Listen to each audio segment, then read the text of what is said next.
Dale, bueno, mi nombre es Eduardo Cantero, soy profesor de historia, trabajo en escuelas secundarias y en profesorados de Aristóbulo del Valle, soy de ahí. Soy padre divorciado de 2 chicas, una de 18, una de 5. Soy militante del Partido Obrero desde hace varios años y a través de un plenario provincial de más de 300 compañeros que se hizo de manera virtual, fui elegido para ser el primer candidato, o primer precandidato en términos legales, digamos, de la lista para las PASO de ahora de septiembre.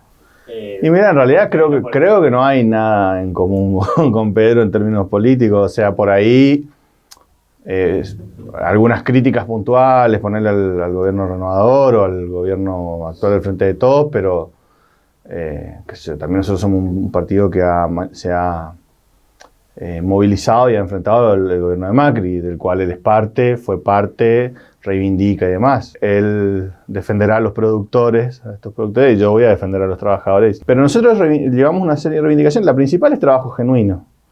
Hoy por hoy el reclamo del común de la sociedad es trabajo. Digamos, o sea, trabajo y trabajo genuino, que o sea, no es solo en blanco, sino con todas las condiciones que corresponde, vacaciones, derecho de licencia, salud laboral y demás. Y para aquellos que ya tienen trabajo genuino, las reivindicaciones como por ejemplo las salariales y demás. Entonces son las principales que estamos llevando como propuestas. Y a partir de allí, bueno, la defensa de un plan nacional de loteo de tierras y de construcción de viviendas, viviendas populares, o sea, accesible al conjunto de la población trabajadora y construidas con fondos directos de Nación, pero bajo control obrero. O sea, no con estas empresas que aparecen, qué sé yo, IEXA y demás, por citar ejemplos nacionales, que son siempre, o aquí a nivel Misiones, para que la gente entienda, las constructoras de caminos y demás, que son todas socias del poder y terminan embolsillando un fangote de guita y las construcciones. Entonces nosotros planteamos como contraposición a eso un control obrero de la construcción, digamos. Los mismos trabajadores y propietarios, porque al fin y al cabo las casas van a ser para ellos, son los que van a controlar la ejecución del proyecto. La pregunta sería, ¿por qué no se puede hacer? Más que si se puede poder, se puede. ¿Dinero hay? Hay. O sea, lo que pasa es que la cosa es, ¿para qué se usa la plata? Hoy la plata se usa para pagar deuda.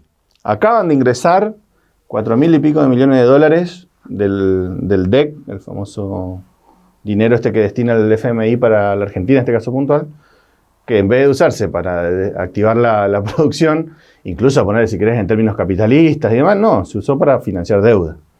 Entonces vos con esos 4.300 millones de dólares podrías establecer un plan nacional de construcción de viviendas. Los 3 son frentes patronales.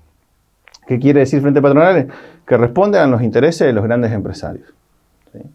No responden a los intereses de los trabajadores. Por eso nosotros le planteamos a los trabajadores que junto con nosotros construyamos una alternativa de los trabajadores, independiente de esos intereses y que responda a nuestros intereses puntuales. Lo que te decía hoy, trabajo, buen salario, trabajo genuino, buen salario, casa, luz, agua, o sea, ni siquiera te estoy haciendo un planteo del todo, no es socialismo, digamos, incluso las condiciones ideales de vida, digamos, o sea, que bueno, de allí un debate posterior de por qué no poder hacerlo, ¿no? Pero decimos que son frentes patronales porque más allá del discurso, más allá de que se chicaneen, más allá de que uno diga que es más bueno que el otro diga que es más malo que el otro, lo cierto es que terminan favoreciendo a todos los mismos. O sea, todos tomaron políticas que garantizaron destinar miles de millones de dólares a pagar deuda. Todos subsidiaron a los grandes empresarios que tienen empresas de servicio, que prestan servicio de cuarta a los trabajadores, pero se embolsillan guita todo el tiempo. Todos beneficiaron a las empresas de transporte que tienen monopolios por todo el país, cada uno en su provincia, en el caso acá puntual y en el caso de Posada puntual, el más representativo de todo, que es el Don Casimiro, digamos, Vygotsky, y se fueron beneficiados por políticas del Frente Renovador a nivel provincial, del Frente de Todos y el macrismo a nivel nacional cuando cada uno fue gobierno. Entonces, por más allá del discurso, terminan siendo, y después está la cuestión, en la Cámara se acompañan todos. Todos votan a Rovira, poner a nivel provincial, todos votan a Rovira presidente, todos votan el presupuesto, ahora está en plena discusión el presupuesto 2022, vamos a ver si alguno levanta la mano en contra, que generalmente nunca pasa, ¿sí? Todo a nivel nacional terminan haciendo acuerdos y apoyándose en cerrar proyectos de ley que tienen que ver con políticas de ajuste. Entonces, en ese sentido decimos que son todos lo mismo, o o son frentes patronales para hacerlo más concretamente. El misionerismo es una mentira, es así, es una mentira. Bajo el misionerismo, la Renovación firmó el pacto fiscal con el macrismo que ajustaba los presupuestos y el tema de la coparticipación y demás. Bajo el misionerismo, la Renovación cerró los acuerdos con el kirchnerismo. Bajo la supuesta defensa... Y otra cosa, hacen alarde de que defienden los intereses de la provincia, pero la gente, y te doy un caso puntual, el principal candidato a diputado es el intendente de Oberá. Y en Oberá hay gente que no tiene agua potable. ¿De qué misionerismo me hablas? ¿De qué interés de los misioneros? En todo caso, de algunos misioneros. ¿De cuáles? Y bueno, de los Clos, de los Rovira, de los Espotorno, de los Vygotsky, de esos que son empresarios, que están llenos de guita y que siguen facturando a través de los negocios con el Estado. Eso es el misionerismo. Después, el resto es verso, porque han aplicado las mismas políticas. Cuando Pasalacqua, por ejemplo, era gobernador, aplicaba la primera provincia que cerraba paritarias, tal cual como pedía el macrismo, era la provincia de Misiones. Y si es la agenda de los trabajadores, si ellos acompañan la agenda de los trabajadores, supongo que sí. Pero para eso tiene que ser la agenda de los trabajadores. Esa es la agenda común para mí. O sea, yo como diputado voy a ir a defender los intereses de los trabajadores. Misioneros puntualmente, porque sería electo por Misiones, pero argentinos en general, porque sería un diputado de la nación. O sea, entonces, también marcar eso.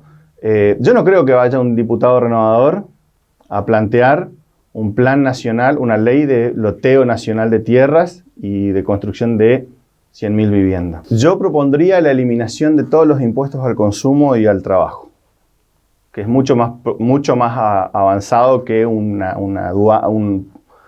condición especial de aduanera. ¿Por qué es tan costoso todo acá? Y por la enorme cantidad de carga impositiva provincial y nacional que hay en todos lados. Entonces, sacás el 21% del IVA, sacás el impuesto a las ganancias, que aunque lo hayan elevado al mínimo, sigue siendo un impuesto sobre el trabajo, sobre todo para los puntos más bajos. Sacás algunos impuestos que son puntuales a ciertos bienes de consumo. Por ejemplo, el impuesto que tiene la yerba mate. Lo pagamos los consumidores, no lo pagan los molinos. Más allá que supuestamente es para garantizar, bueno, los tariferos siguen cobrando miseria, los pequeños productores no pueden cubrir sus costos. Los únicos que se beneficiaron de ese impuesto son los molinos, los grandes secaderos, digamos que son a la vez por lo general propiedad de los molinos, y los grandes productores agrarios. Entonces, una agenda en común, y siempre que sea la de los trabajadores, puede ser. Generalmente nos señalan como que nosotros somos los que no queremos laburar con los otros, porque tipo, esto que te decía recién. Pero, por ejemplo, vos tenés el caso de cuando fue el dietazo, el aumento del salario de los diputados, o sea, que fue medio todos los años un escándalo, pero hubo un año puntual en el macrismo que fue un escándalo, eso lo denunció Pitrola, que era un diputado nacional del Partido Obrero y del FIT. Y a la vez que denunció, presentó un proyecto de ley para que un diputado gane lo mismo que un trabajador especializado de la metalurgia. O sea, que ese sea el monto del sueldo, que es más o menos equivale, hoy serían algo así como 120.000 pesos, que es lo que vale la canasta familiar. O sea, una canasta para que una familia de 4 personas pueda pagar sus cosas y le sobre para salir a comer los fines de semana y pasear y vivir la vida como se merece cualquier trabajador. Lo cajonearon. Entonces, ¿de qué intereses hablamos? O sea, somos malos nosotros cuando no acompañamos proyectos que les favorecen a ellos, pero cuando nosotros presentamos un proyecto que responda a una demanda popular, está bien, no te soluciona la cuestión económica, ese puntual que doy de ejemplo, pero que responda a una demanda popular, lo cajonean.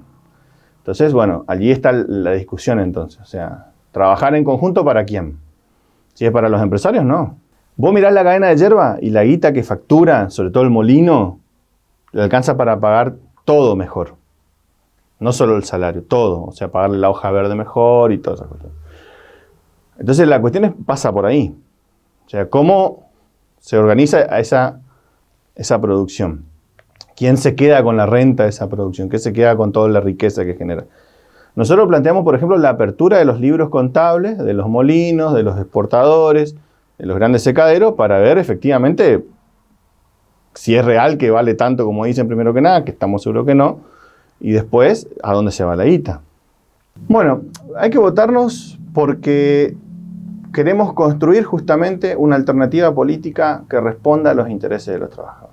Y por lo tanto no solo le proponemos que nos voten, sino que se acerquen a debatir con nosotros y a construir esa alternativa. La invitación a votar es para tener en la Cámara de Representantes un trabajador, porque yo soy un trabajador igual que el resto, yo estoy de licencia porque soy candidato, hago uso, pero después termino y vuelvo a la escuela.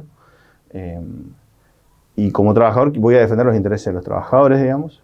Y bueno, por eso le proponemos que nos voten y que se acerquen al partido, que se acerquen a debatir con nosotros para, bueno, avanzar en esta construcción de una alternativa que viene creciendo, que hemos dado un salto enorme en las elecciones provinciales y que creemos que vamos a seguir construyendo y creciendo en lo que va de estas elecciones y a posteriori. Porque además, esa es otra cosa que quiero marcarle a los votantes. El Partido Obrero está antes, durante y después de las elecciones siempre interviniendo constantemente. A diferencia de otros candidatos que aparecen cada 2 años o 4, depende del que le toque.